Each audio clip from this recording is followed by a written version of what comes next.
Zebadextra v Phebo, where Zebadextra wins and Phebo takes all the losses.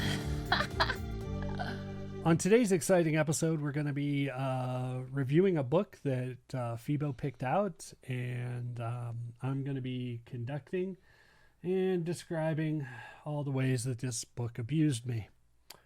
Yeah, it was pretty bad.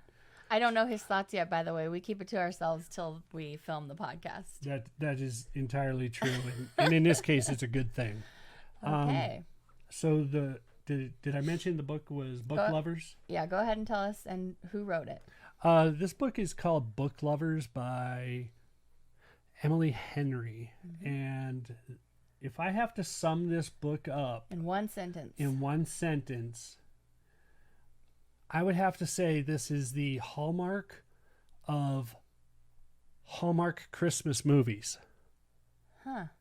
But it's not about Christmas. Not about Christmas at all. Okay. All right. Yeah. Great summary.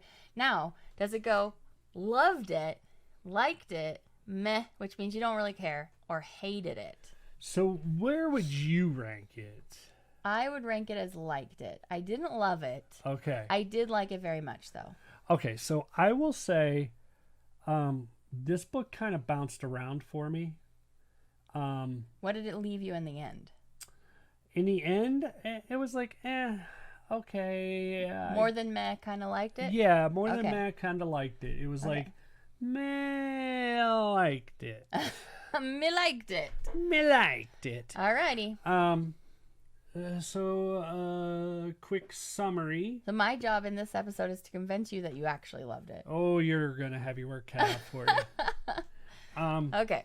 Okay, so we will be getting into spoilers in this video. Yes. If you plan on reading this book, you may want to read it first and come back. Or if you don't plan on reading this book, let us share it with you now and save you the time. You know, one of the things about this book that initially got me kind of like, wow, this is a little different. Okay. Was the prologue.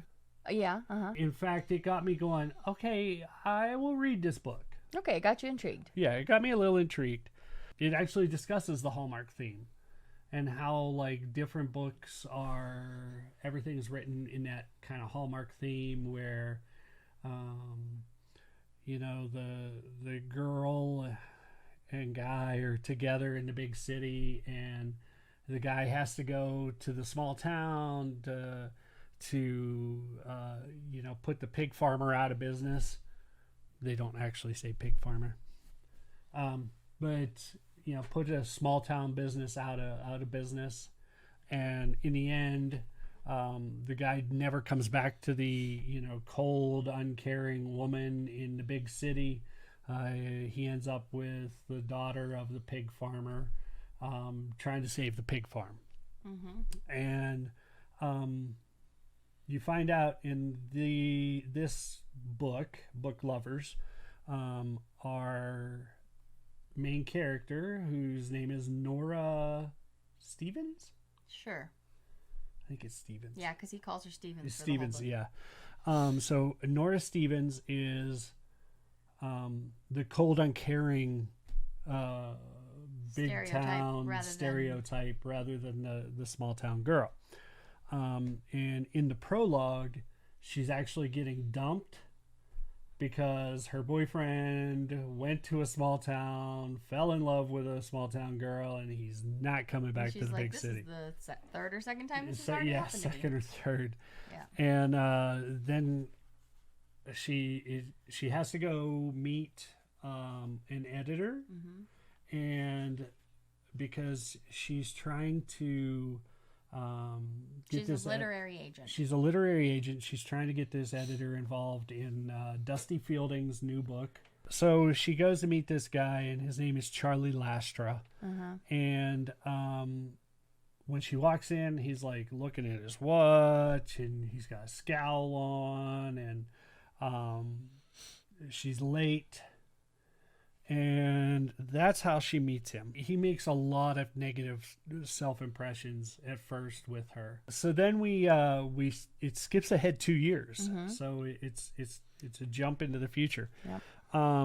The next person we're meeting is Libby. Libby is the sister of Nora, and she is quite pregnant. One of the reasons this book was not a love is because of Libby. Really? I really didn't like her. The way that the author wrote her to say sissy about her, they're two adult women and she's calling her sister sissy. And it's one thing if you call your sister sissy, da-da-da-da, but every time she says sissy, it was like, sissy! It was so annoying. Do you realize, like, there were no actual voices in this book? So if it went, sissy, that was you. No, I listened to the audiobook. I didn't read the book. Nora feels that her and Libby have been having a kind of a falling apart, that they're not as close as they once were, and they're getting together, and Nora is talking to Libby because she's once again been left. Her boyfriend decided he'd rather live on Prince Edward Island than be with her. Okay. Libby is feeling like a droopy old mom. She's feeling run down, beat up. Pregnant for the third time. So she's got her hands full. The two ladies, they're walking along, and they actually end up going to this place called Freeman Books. Freeman Books was kind of where they grew up, because their mother rented an apartment above Freeman Books, and so the girls were constantly down at Freeman Books, and they were, reading the. It was kind of their babysitter. Yeah, kind of. And one of the things that Nora notices is one of the Dusty Fielding's books. There's a stack of them in the window, and that is the book that Charlie did not want to edit. Yeah. Because he said it was unreadable. And so they had it published by somebody else? They had it published by somebody else, and it sold over 1 million copies. So she feels pretty good about that. Yeah, feels really good about that. We also find out that Libby is married and has the kids to a man named Brandon. So, Libby, being a pregnant woman, has to sit down, and she talks to Nora about going away somewhere, just the two of them for a trip. So, and Nora has a hard time ever not working because she feels responsible to her clients, but she also feels responsible to Libby. So she's really torn. She wants to make sure she takes care of her sister. Yeah, and she's also feeling the rift kind of between them. Yeah, and she wants to repair that rift. So she decides to go. One of the things that Libby does is she creates this vacation checklist. Oh my gosh, yeah. Yeah, and so the first item on the list is to wear a flannel shirt. Ooh, important. We should make sure we do this on our next trip, all these things. Yeah, so wear a flannel shirt, bake something. Yes, must. Get a general makeover, build something, literal, not figurative. Number 5, she has to go. Nora has to go on a date with at least 2 locals. 6 is go skinny dipping in a natural body of water, which they determined that only Nora can do because they don't want Libby to get bacteria. Germs. Oh yeah, at the beginning, we're both gonna do this list. Yes, and then it kind of narrows down to Nora's gonna do some and. Nora's going to do all of them. Libby's going to do some of them. Would you say Nora's probably in her early 30s? Libby's in like maybe her mid to late 20s. So number 7 was to sleep under the stars. Ooh. Number 8 is attend a town function. Number 9 is to ride a horse. But given Libby's current condition, we changed that to pet a horse. Pet a horse. Pet a horse. That we're just giving you the rundown of everything you're going to hear in this book right now. Yes. This is literally it. Once I get through these 12, you can just shut it off. That's it. Number 10 is start a fire. Did they start a fire? They do. Oh, I don't remember that. They do. Whoever starts the fire. Because remember, Charlie brings them the marshmallows and s'mores stuff. Not s'mores. Does he put it on their heads? Yes. No. If you watched our episode 2. our review of the menu, you'll understand where she's coming from. Number 11 is to go on a hike. Again, Libby's like, I can't do that. Yeah, pretty much. And number 12, and I think this one is specifically for Libby. We don't know till the end, though. Right. And it's to save a local business. Now, this trip is a 3-week vacation. Oh, yeah. That was the first thing I was like, who takes a 3-week vacation? Well, we have a 2-week planned coming up, but I mean, can you imagine? And her husband is watching her 2 young children the whole time while trying to work for 3 weeks. For 3 weeks. It just was a lot. And especially for Nora, because she never wants to be like not working. She's kind of a workaholic. But Nora cannot put her phone down. She makes herself available to her clients 24/7. Yeah. So she's a great agent, but she's not a great she's a little girlfriend. codependent to her work and her sister. Yes, very much. So they land in Asheville, North Carolina. They take a cab to the place called Goods. What was it? Goods Lily Cottage. Their Airbnb. They don't say that, but they're at a house. Yeah, a rental house. Yeah. And Nora's hungry, so she walks into town to get some food, and it's about a 2-mile walk. In the dark? It doesn't say it's in the dark. Okay. It just says that Libby passes out because she's super tired. So it sounded to me like in the afternoon, like 5-ish. Yeah. And this is in the summer. This is in the summer. Right? In the summer in Asheville, around Asheville, North Carolina. Yeah, it's very hot there. So as she's walking through town, she sees like all these different things that are, landmarks from Dusty Fielding's book. Oh yeah, did we say? What? We didn't say that Libby was like, we're gonna go. Oh, to Sunshine Falls. Yeah, we're going to Sunshine Falls. Because Libby's a big fan of the book. Huge fan of the book. So that was what her thing is. She wants to go there. Yes. And see all the places that this book was written about. Yeah. And as Nora's walking around the town, she's like, oh, well, there's like Old Man Whitaker's place. And wow, it looks really bad. yeah, it's like horrible. All these things that are like, they're not living up to the book. Not at all. She sees people spending some time across the street at this place called Mug and Shot. So she goes to go in, almost runs into somebody who's super attractive. Remember, in these books, the men are all super attractive. Yeah. Almost as good as me. And on the list of what she has to do, she knows she has to date 2 locals. Date 2 locals. Yeah. If she's going to do what Libby wants her to do, which is apparently what she always does, is everything Libby wants. Yeah. So she goes into this coffee shop and she's looking around, and she looks up and she sees the side profile of this, once again, amazingly attractive man, right? And she's like, well, honestly, that kind of looks like Charlie Lastra. Yeah. And he kind of looks in that direction, over in that general direction. He doesn't see her, yeah. But she's like, OMG, that's Charlie Lastra. What is he doing in Sunshine Falls? Yeah. And she decides to text him. She does. She texts him, and I don't think they have each other's phone number. It's just like an email. It's a work thing. Yeah. A work email or a work text. And she's like, he grimaces and steps out of line. Yeah. And she's like, oh, that really is him.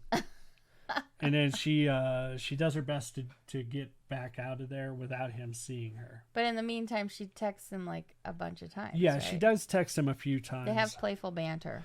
You know what? That's the one thing throughout this. Like, they don't get along at all. In fact, what does she call him? The storm cloud? Yeah, something like that. And he calls her the shark. Yeah.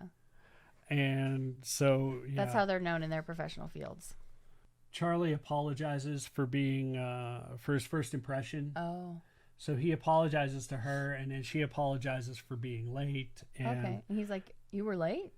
She's Yeah. like, yeah, I thought that was the whole reason you were being a brat that Yeah, day. but the thing was he was upset because he missed a flight. Yeah. So she's walking along and she comes across the gorgeous man from the coffee shop. The first one she ran into, not Charlie.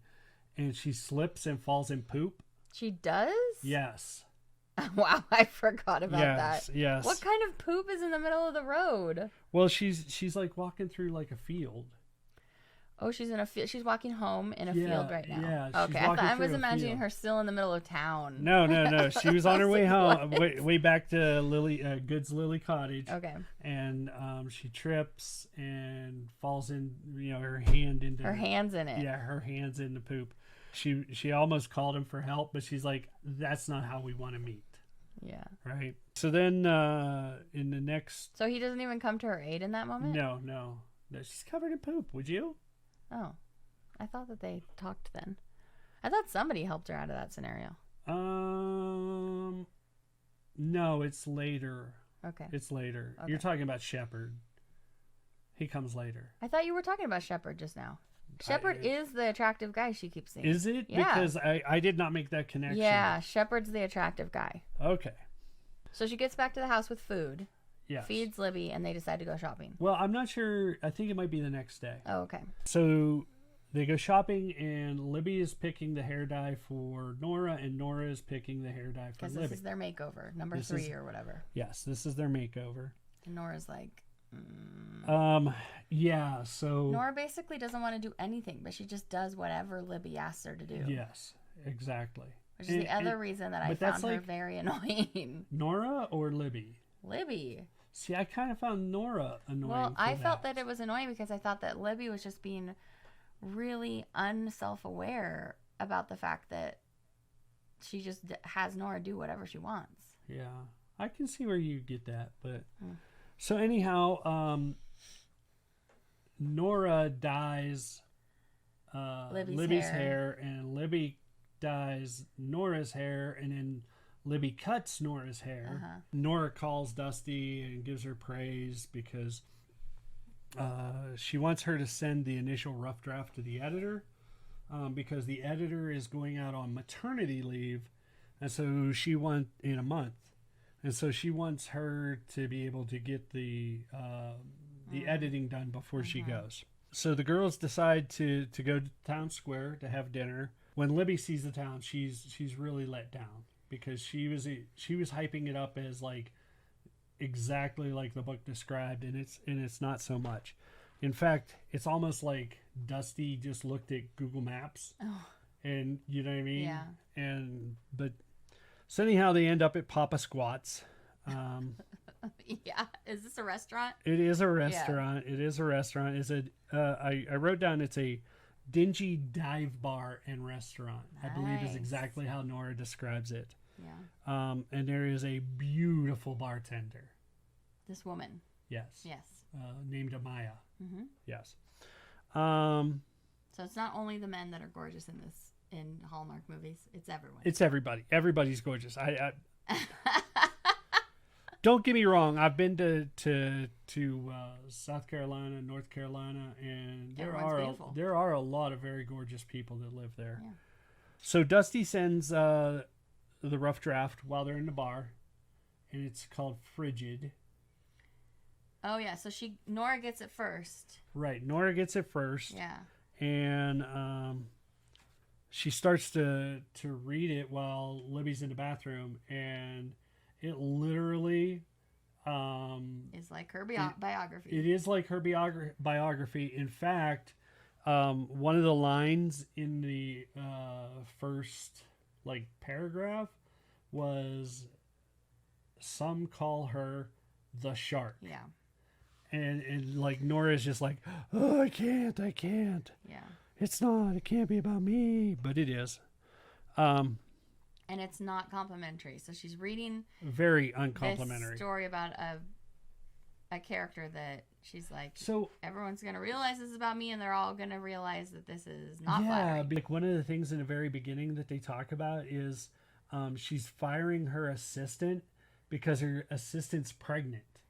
Did that really happen? No, it didn't. Oh, in the frigid But book. in the frigid okay, I was book. like, wait a second. Yeah, and I was like, and she's Wow. like, everybody's gonna hate me because They're gonna think I really did that. they're really gonna think that, yeah. Yeah. So Nora goes to find Libby. She runs into Charlie. Charlie lets her know that he was actually born in Sunshine Falls, and that's how she's like, "Why are you here?" Yeah, and that's how he knew Dusty had never been to Sunshine Falls, because he grew up there. And so now we start with the whole Charlie Nora thing. What does that mean? Well, now they're both in the same town together. They're running into each other. She starts to hate him a little less. I think so. They're flirting around a lot. And he says, "I want to edit that book." He does. He wants to edit the book. And she was like, "No." Yeah, and so then Charlie walks Nora back to the cottage. Oh, what a gentleman! Yeah, well, you would think so, but they get to the cottage. He's not a gentleman? Well, maybe ish. Maybe he is a gentleman, the kind she wants. It could be. And they find themselves making out, kissing, kind of heavy petting, and Nora's like, she whispers, "Wait." And then they both take turns claiming it was a mistake, and they go on. We can't do this. We're going to work together potentially, or whatever. Right. And so next thing is Nora's looking for Wi-Fi. She finds the only place in town that has Wi-Fi is the bookstore. Then he points out to her that Sharon went out on maternity leave, and he wants to take on the book Frigid. So Libby decides that this is where number 12 is going to come in. Oh. The Save a Local Business. Because Libby comes to the bookstore? Yeah, she's at the bookstore too. Okay. So she decides that. Nora lets Charlie know that all of his notes for the book have to go through her. Why? Because she's afraid he's gonna hurt Dusty's feelings. Yes, yeah. A little bit later, then Sally, who is Sally Good, she's the one that owns Good Lily Cottage and Good Books, and is also apparently Charlie's mother. Apparently, she's Charlie's mother. Mm-hmm. And so she sends him over to the cottage because she thinks that Nora is a knockout. And yeah, she wants Charlie to get in with that. So then we find out that Libby has placed Nora on a dating website. Oh yeah. I think it was called Moms. Mom. Oh yeah, that's the acronym for something. I don't remember what it was for, but it was called like Mom. And so she goes to meet this guy at Papa Squat's for karaoke night. The date is horrible. The date is absolutely horrible. Like worst nightmare kind of dates. Like he's like 5'10". He's like, "Why are you so tall? Yeah. Why are your feet so big?" He's like just like hung up on how tall she is. Yeah. And so finally she just like breaks away to go get a drink, and he's like, "But I don't drink." And she's like, "Well, then I'll get me too." And then so she goes to the bar and she sees Charlie and she's like, "Get me out of here." Yeah, get me out of here. And so he goes to take her out the back door because there's only two exits, the one that she was parked right in front of for the date, and then the back exit. And so they're going through, and the bartender's like, "Hey, you can't be back here." And she sees it's Charlie, and she gets kind of like a doughy look on her eyes. Yeah. And so she lets them go through. Yeah. And then he explains who she was, that they were they dated once. They had dated. So the two of them go to Giacomo's Italian restaurant. Giacomo's. They discuss how their little sisters are alike. Oh, okay. So they're starting to find some things in common. And then they place a bet. Okay. Do you remember what the bet was? That she's going to do all the bucket list stuff. Right. Whether or not she'll do all the bucket list. Now, here was my confusion. Okay. The only one that put anything up on the bet was Charlie. He was like, I'm so sure you're going to lose. I'll bet you my apartment. Right, but like when you place a bet with somebody, there's usually like yeah, what was she going to lose? Exactly. I forget. Maybe they did say, but I forget what. There was nothing. There was nothing. I even rewound it to make sure. To try to find out. I'm like, wow. what is she wagering here? Maybe it's just her self-respect. He's gonna tell everyone she didn't succeed. I know, right? So they leave then. Charlie's walking her back to the cottage. They're walking through, I guess, some woods. Oh, yeah. Okay. And she sees a side path, and she's like, well, where does that one go? And he's like, it goes to your cottage. And she's like, well, why are we going this way? And he's like, well, it goes through the woods. And she's like, what, are you scared of the dark? Are you afraid of the dark? Yeah, why does he not want to go that way?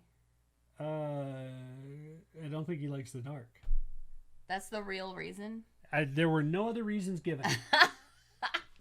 I didn't take any notes about this book, by the way. Tim was in charge of paying very close attention. Which I did. I paid less close attention. I have like 22 pages of notes. I listened to this book in 2 days, and Tim took like 2 weeks. I had. It was a week. This is not his topic. I had to do this in doses. Yeah. So they're walking back. She makes him take the side path, and it comes across a lake. Right, and her thought is, let's cross off number 6. Yeah, so now they've just made the bet. So she normally wouldn't have probably did this, right. But she's competitive, and now she has the bet.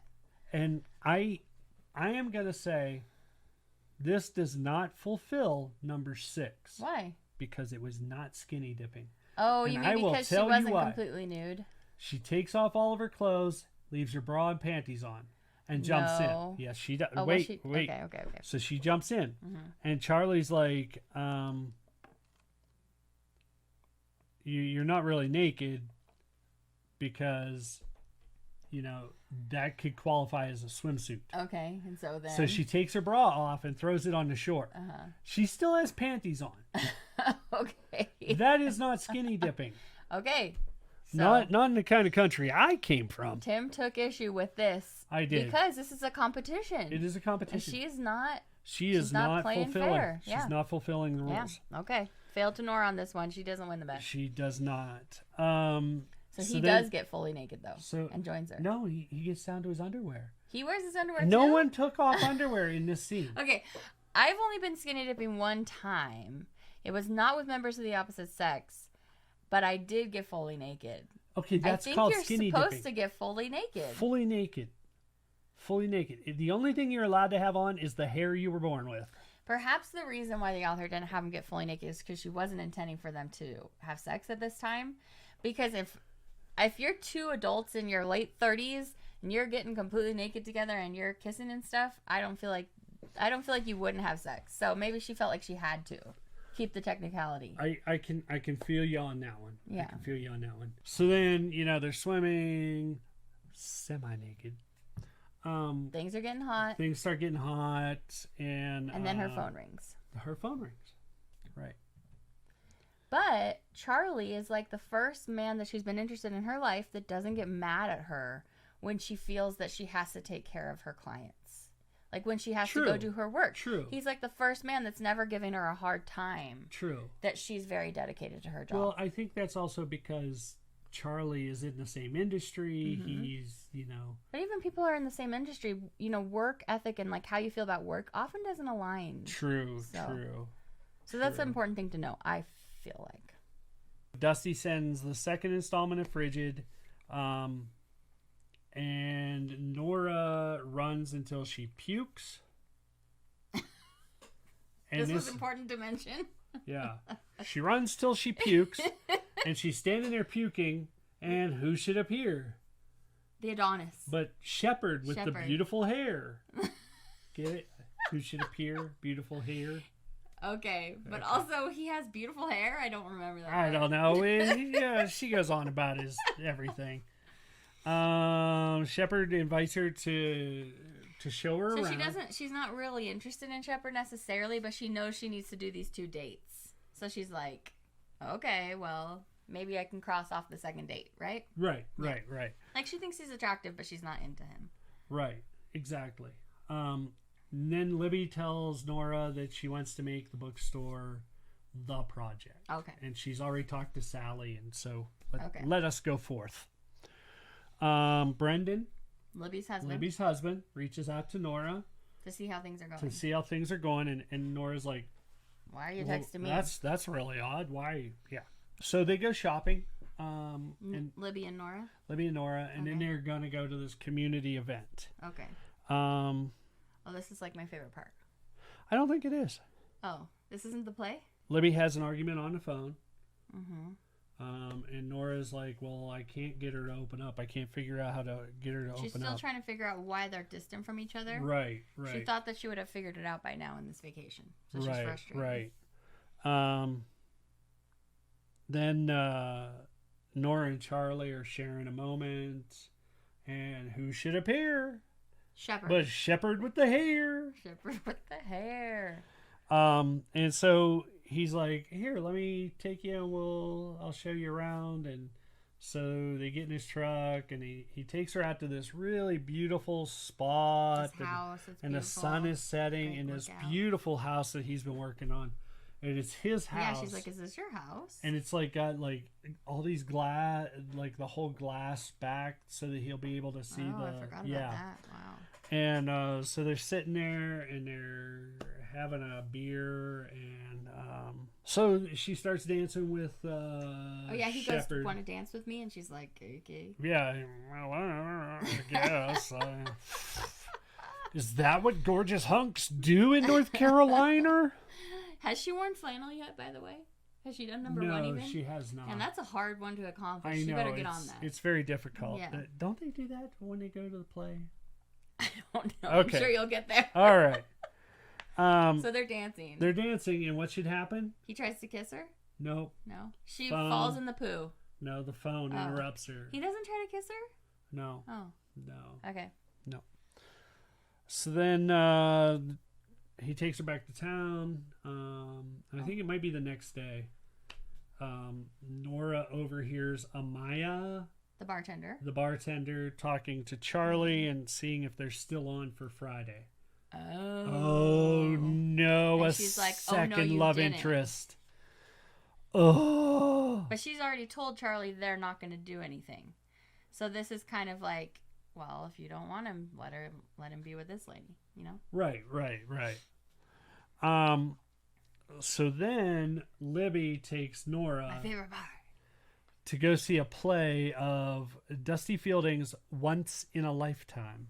So the town where the book is set is putting on a town community play of the book. Of the book. Yeah.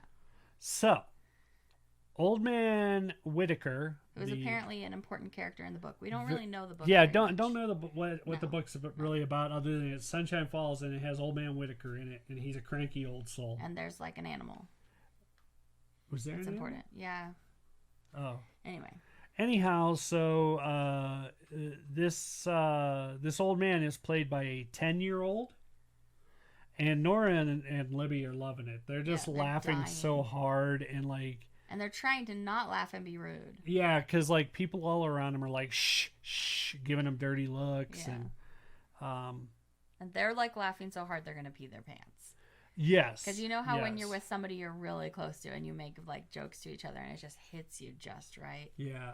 Oh, it's the best. So after the play, I should mention that the woman that was playing the 10-year-old's wife was his like 80-year-old grandma. Yeah. Yeah, it was really bizarre. Yeah. So then they go out into the foyer. Mm-hmm. And they meet, is it Cliff or Clint? Sally's husband? Yes. I don't remember. Call him Cliff. Okay, because I remember later on I call him Clint. Okay, call him Cliff. Constantly. So call him Klimt. Klimt. They meet Charlie's dad. Yes, Charlie's dad. And they're invited to a salon party. Ooh, a salon. At Charlie's parents' house. She said, would you come to the salon? And I'm like, why do you want to go to the salon? Yeah. Salon is different in the country. Okay, so I figured that out after they got there. But I'm like, what's this tradition to go to the salon after a play? They're all about makeovers in this town. They are. I'm not mad at that. So, So they go to Sally's house. well, yes, and then Sally meet. I don't remember if Sally told them before they went or after they got there. But Sally tells them that at these parties, they pretend everything was good She tells them right when they get there. until they've had a few. Right. So the girls are like, okay, everybody knows that this isn't a good Yeah, place. so everybody knew this is horrible, but it's what we've got. You look like you liked this book. No, You're smiling a lot. it's because you're beautiful. Aw, that's so And I get sweet. to look at you when I'm talking. Aw. So Nora introduces Shepard to Libby. So now we know that's going. And then we find out that Shepard is what? Charlie's Cousin. OMG. Yeah. And And if it isn't clear, Shepard is meant to be the hometown guy he's the that hometown the city hero. girl might go fall in love with when she goes to the town. Absolutely. Yeah. Absolutely. Because he's great on paper. Right. And so he offers Nora a trail ride.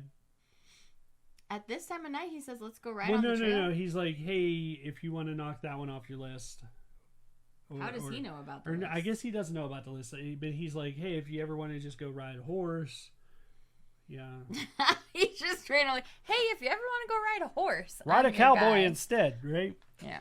And then this is where Nora sees all of Sally's paintings, Oh, and she falls in love with them. Yeah. She's like, who's this artist? And she's like, actually, I painted that. So, So now this we is- learned that both Nora's and Charlie's moms were artists. Right, correct. Nora's mom was an actress. Actress, starving artist. And this is where things start to change between the understanding of Libby and Nora. Okay. Because Sally is explaining how she was an artist and how her art affected her, and then Libby's like explains that Nora is like her mother, and she details her mother as a workaholic, tired, and lonely. This part was important to the book because for the whole book, we've been getting a picture of Nora's mother from Nora's perspective. Right, where everything's And now perfect and peachy, and She loved that her mother was a fly by the seat of her pants, just enjoy every moment Yes. of life, be crazy, don't care if you can pay the next bill. And for Libby was like, no, Mom was a workaholic. She should have taken care of us better. She shouldn't have made you babysit me so much. right, and she's like, yeah, you shouldn't have had to be the mom. I really liked this part because it's so interesting how two siblings who were grown up in the exact same way could have such a different experience. It's really interesting. and different view. Nora starts having a panic attack, and she can't find any place to I like forget sit down why. and read. What's she upset about? It's about this whole She's upset that Nora Libby sees the and mom Libby in a bad sees way. different. Yeah, Oh, yeah, and so anyhow, Nora ends up in Charlie's room, okay. right? Well, I wonder where that's going. Well, not very far because he has a race car bed. And he still sleeps in it, right? He does. He does still sleep in it. When he's at home visiting his parents. Yeah, his dad built him a race car bed when he was a kid. Charlie comes in. He starts comforting her.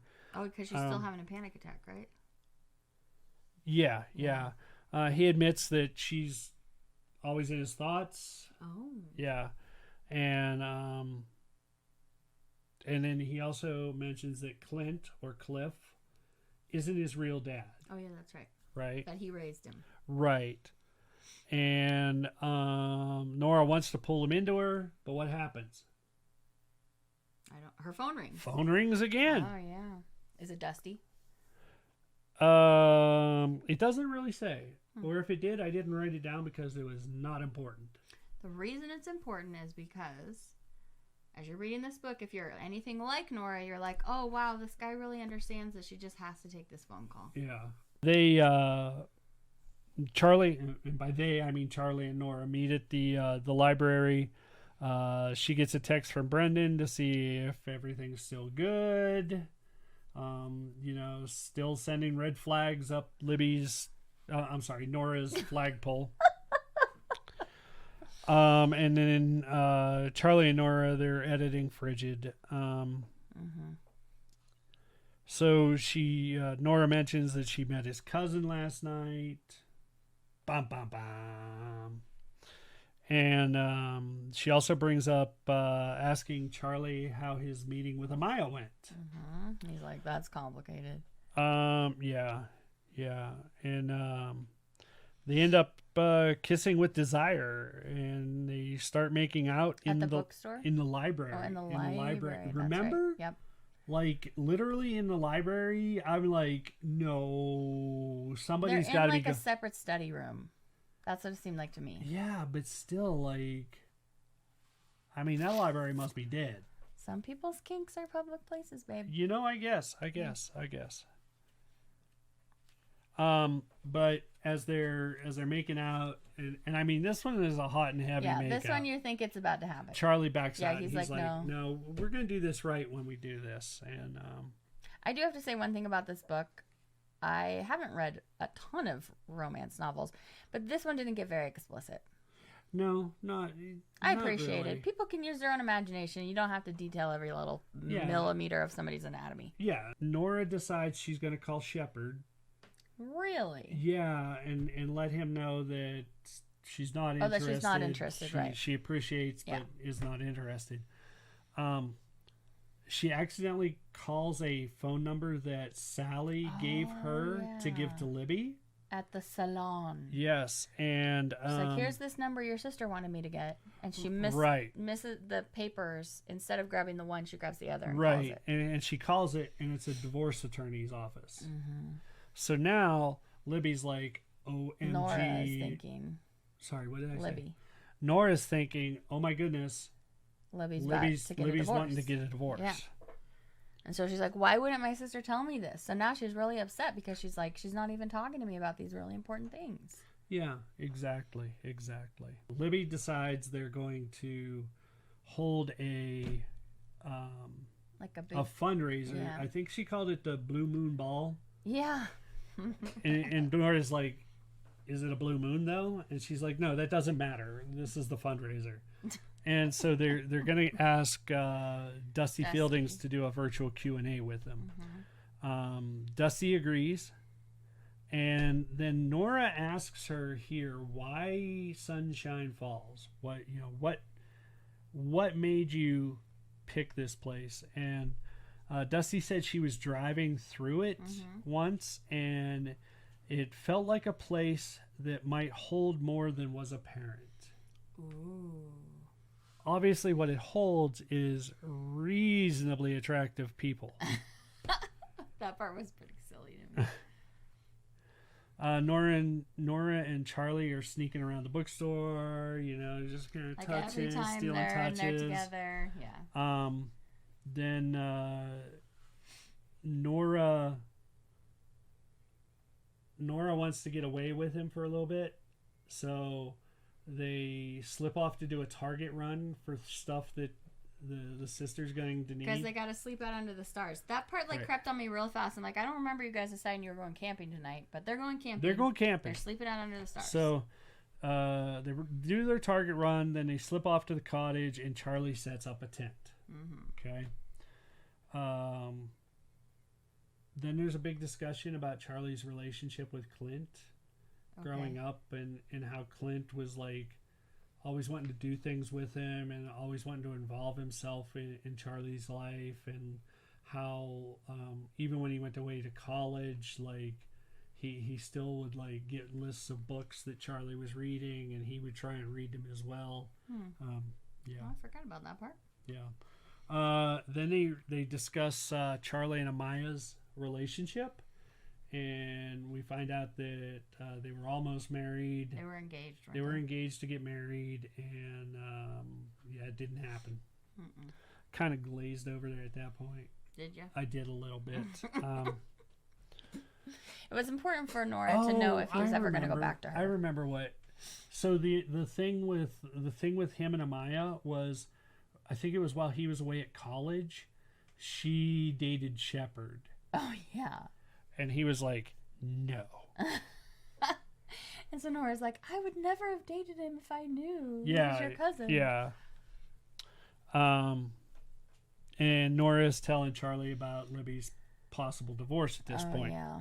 So Sharon calls and says, I'm going to get this wrong. Sharon, the editor? Yes. Okay. Calls and says that Loja, Sure. which is the... I thought it sounded like LoJack. Yeah, I did too. Loja's the publishing company. Right, and they're going to be looking for a new editor and asks if Nora would be interested in interviewing for it. And she says she would. Because that's her dream job. We're just learning to be an editor. Yeah. And she passed up the opportunity once before. So that Libby could go to college. The problem is Libby ended up dropping out of college anyhow. Oh. That was in the book here somewhere. I don't remember where. But so then Nora and Libby are talking, and Nora snaps at Libby about keeping her in the dark on things, and because she's thinking that Libby's getting a divorce, and Libby collapses. They take her to the hospital. Oh yeah.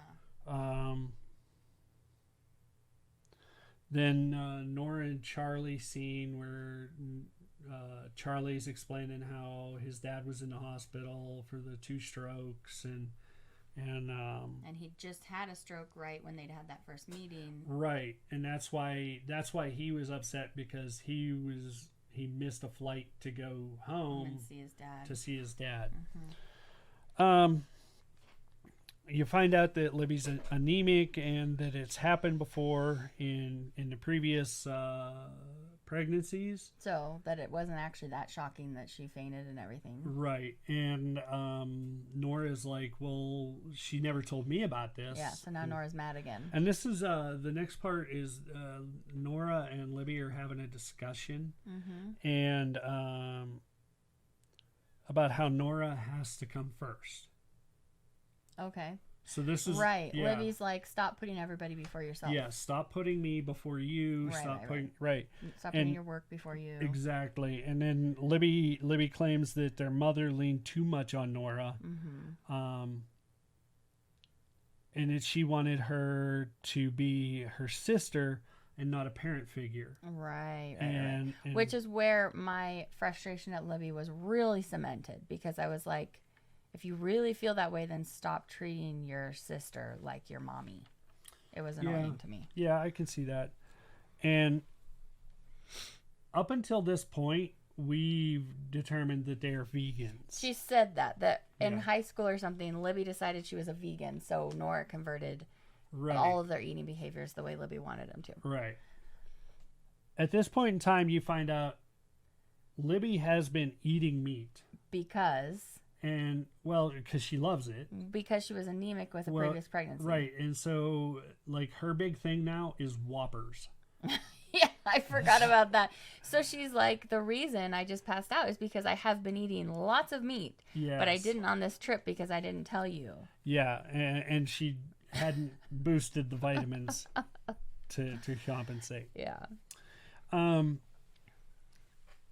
So Libby goes to work on the Blue Moon Ball, and Nora's spending time with Charlie working on edits. They're almost done, right? But there's a thunderstorm.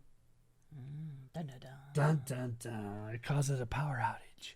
Oh, I forgot about that. In the dark. In the dark with Charlie. I think we're alone now. Is this where it happens? So this is where it happens. Finally.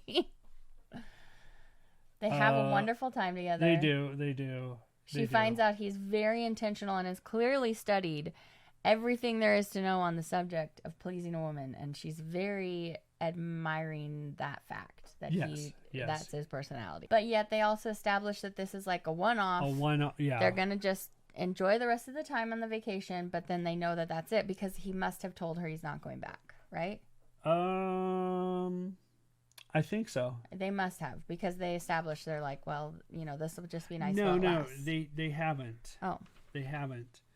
But he asks her to stay with him that night in Paradise Falls or whatever it's called. No, for the night. Oh, stay the night. Stay the night. And she tells him that she can't, and she explains why. She explains her trauma about why she keeps being like, oh no, I have to pick up the phone every single time because she was dating a man named Jacob, and she was staying over at Jacob's house, and her phone had died, and her mom had died as well. Yeah. And Libby had gone to the hospital, and Libby had been trying to call her. No, she had died. Oh. That's when she died. And Libby had been trying to call her for like 4 hours. And so now she has this major trauma. She needs to be where Libby can reach her at all times. She needs to be in her own bed. She feels like if she doesn't do those two things, then something terrible will happen, and it'll be her fault again. Nora determines that she's falling in love with Charlie. Oh, does she tell Libby? No, she doesn't. She doesn't. But she must have told Libby, because I wrote, Libby is supportive and tells Nora to follow it to see where it goes. Okay, so she did tell Libby. So she did tell Libby. Brendan shows up with the girls. Okay. Because all along they were going to do 3 weeks of vacation, and then Brendan was going to show up for the 4th week. With the girls. Yeah. Right. And Brendan and Libby are showing affection to one another. Yeah, she's like, huh? So what's going on? Libby takes Nora to this random house. Oh, yeah. And she takes her in, and she's showing her around, and she lets her know that Brendan got a job in Asheville, and they're going to be moving here to Sunshine Falls. And Nora's like... Yeah, and Nora actually takes it like an assault. Yeah. And she panics. She ends up at the bookstore with Charlie, has a good cry. Oh, and she's like, wait, is this your house? Yeah. And she's like, yes. So then she's like, wow, you've literally planned this for so long and you haven't told me. And she's furious. And that's what this whole trip is about. Because she's trying to get her to fall in love with Ashenvale. Is that what it's called? Ashenvale? Sunshine Falls. I know, but is it Ashenvale? Asheville. Okay, like World of Warcraft. We're almost to the end, by the way. So buckle up for the ending. Buckle up. It's a horrible ride. Not horrible if you're here, babe. True. So she's like, this whole time I've been thinking that the thing that you were hiding from me is that you were getting divorced. And she's like, what about that divorce attorney? And she's like, that lady sends her kid to this preschool that I wanted to learn about. And she's like, oh. Yeah. So Nora and Libby, they have a heart to heart. The list was to get Nora to move there with them. And Nora's talking about the editor job that they want her to interview for. Libby tells her to go for it. You know, stop living for me. Do you. Do you, boo. But she's like, but New York won't be my home won't be my home without you there. If you're moving, I don't know what I'm going to do. But she's like, but I'm not going to move here. She's like, I'm a city person. That's my home. So then Charlie poses an alternative where they do a long distance relationship so that Nora can be in New York City and do her thing, be an editor, take Charlie's job at Loja. And it was Charlie's job. It was Charlie's job. He'd already told his publisher that he wasn't coming back. Yeah. And he had told Nora earlier in the book, and I just skipped over I guess. So he says, let's do this long distance because I think I love you too. But they've been talking before about how they've both tried long distance before and it's miserable. Yes. They don't want to do it. Yeah, and Nora says that they should just break it off, and Charlie won't accept that. Later on at the Blue Moon Ball, Charlie comes up and he hands her a flannel shirt. He does? He does. Wow, I missed that. Then he asks her to dance. While they're dancing, he brings up her returning to New York. But Nora's like, I think it's going to be too hard, but neither one of them want to say so. So they're kind of like, they both declare their love for each other. Charlie, after the dance, just leaves. Because she had told him before that's how she wanted to end it. Yeah, she just wants a clean break. She doesn't want any of that. He's very respectful of how she wants to do things. He's like, well, I don't agree, but All right. Yeah. Okay. So then Nora goes to leave, and who should interrupt her? Neil Diamond. No, it was Clint. Oh yeah, Clint. And Cliffendant. yeah, and this is where Oh, she's pretty frustrated, so she kind of tells him her truth, and she maybe steps out of line a little bit. well, so the part that got me was like he was telling her that he felt like he really let Charlie down, and um, that he knows that Charlie is always lonely, and like that he feels that it's his fault, and he's like, I feel like he's at half volume, right? Because he's Yeah. There specifically in Sunshine Falls? He's at half volume in Sunshine Falls? Um, Or always? I think always. Oh. Always. So then Nora does complete the editor interview in New York. But wait, you're missing it. It's important because she then tells Clint what she thinks. And she's like, you need to let Charlie help you, and you need to stop telling him that he can't, because it's making him feel like you don't want him. Yeah, absolutely. I and did she gets impassioned and emotional, and she's like, you should let him help you, which is sad because what she actually wants is for the dad to be like, I don't need your help. Go back to New York. Yeah. Because then that would make it so they could be together. But at the same time, like, he feels lonely because Clint hired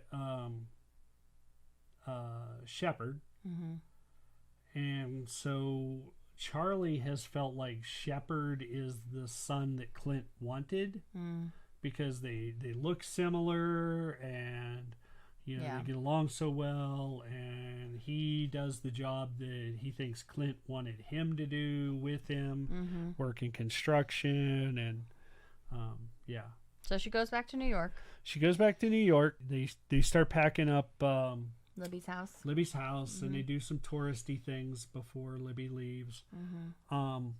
As they're pulling away in the U-Haul truck, Nora watches them for a couple of streets, and then it turns, and so she can't see the U-Haul truck anymore. But she gets a phone call, and it's Libby calling to say she misses Nora. Yeah. And Nora's like, it's only been 8 minutes, Libby. So it's now December 12th, and she finds herself at Fremont Books again. And she's thinking about Charlie. And she gets a phone call. She gets a text from Libby saying happy birthday to their mom. Oh yeah, it's the mom's birthday. Oh, maybe it was a phone call, because she also tells Nora. Libby tells Nora that she also sent a present. Right, and she's like, "Oh, well, I didn't get you anything yet." Or something. I didn't get you anything. She's like, "That's all right. Let me know when you get it." Yeah, and so Libby's at the bookstore, and Nora is at the bookstore. And she's reaching for a book, and Charlie's also grabbing it. Yeah, she doesn't know at first, though. Somebody else grabs it, and she gets mad, and she's like, ah! And she sees that it's Charlie. And we find out that Libby took over at Good's Books so that Charlie could move back to New York. A month after she has the baby, she takes over. Is it a month after? Well, I think she was due November.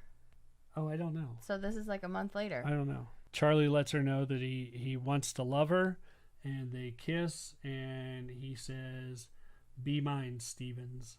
Yeah, he calls her Stevens the whole time, not Nora. Yeah. So is that the end? That is. There's actually he tells her to be my shark, Stevens. Yeah. What did I say? You said be mine, but it's cute because she's a shark. Yeah, she's a shark. One of the things that they connect on to is the fact that they neither of them wanted kids because they felt either like they were a burden to their kids, or they didn't have such a great childhood, and it's so stressful having kids. And so that's one thing that they connect on too. Yeah. That they're just gonna be New Yorkers, do their city life that they love and their work, and be with each other. Yeah.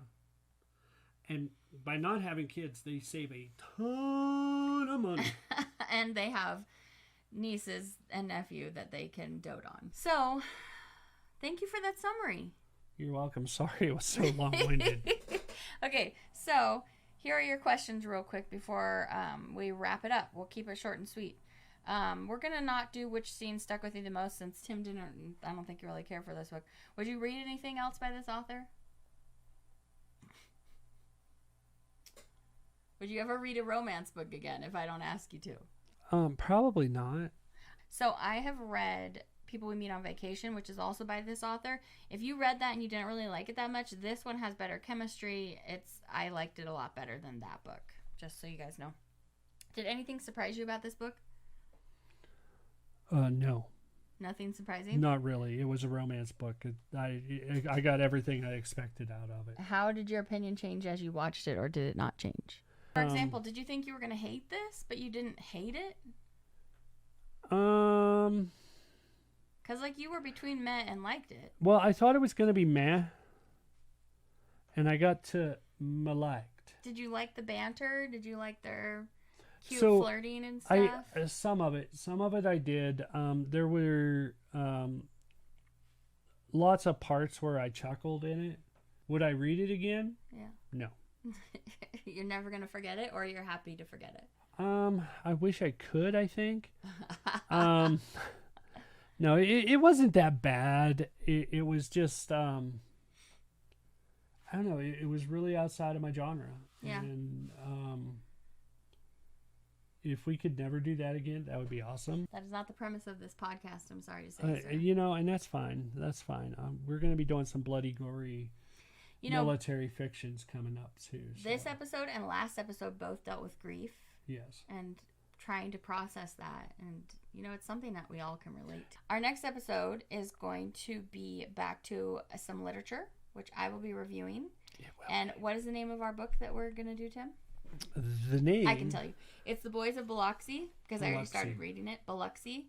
Written by John Grisham. So I will be leading the next discussion. This is a new genre. We're going to be talking about... So, have you never read any John Grisham books? I have, but I meant it's a new genre so far to the podcast. Yeah. Gotcha. Yeah. So, if you want to read that one with us, that's when Tim hasn't read it. I have not. So, we're going a little bit away from the original premise of make people read what we actually really like. But I'm fine with that. I like discussing things that we haven't read before. It's kind of fun. You know, and I've read a lot of John Grisham books in the past. Okay. And I've pretty much liked everything. Okay. You know what? To be fair, I think I've read one but stopped halfway through. Guess what? We ain't stopping. You're going to have to book lovers this one. Hey, I've already read 4 chapters, and Tim hasn't read any yet. So. Yeah, but it's my book. It won't take me any time. You don't have to pay very close attention. Okay, and then after that, we're going to be... Our next episode after that, we'll be reviewing the film RRR. So those are the 2 pieces that we're going to discuss if you want to read/watch them so you can be prepared. If you could send me cliff notes on RRR, that would be greatly appreciated. You have to watch it. I'm going to sit there and hold his eyelids open like this. Okay, you will not sleep through this movie. Why I've not? heard it's exciting. Sleep through all the movies I ever picked. I didn't sleep through A Man Called Otto. Yeah. Well, no, you cried through that one. Yeah. Okay, folks. Thanks for joining us for this video. I think that we are Zebadextra v Phebo. I think we're at 3-1 now. You think? Yeah. You kind of agree that this wasn't the best ever? Oh, no. I liked it. But it wasn't a love for me, and I wasn't able to get you to really like it that much. So 3-1. 3-1, Zebadextra. Ow! If we get 10 in and you are just being a stick in the mud and can't find your way to liking what I like. Oh, I'm going to like RRR. Okay, we'll see about that. I love how you say RRR. RRR. Okay, guys, we'll see you back for the next one. Thanks for joining us today. Have a good one. Zebadextra out. Zebadextra out. Okay, bye, guys.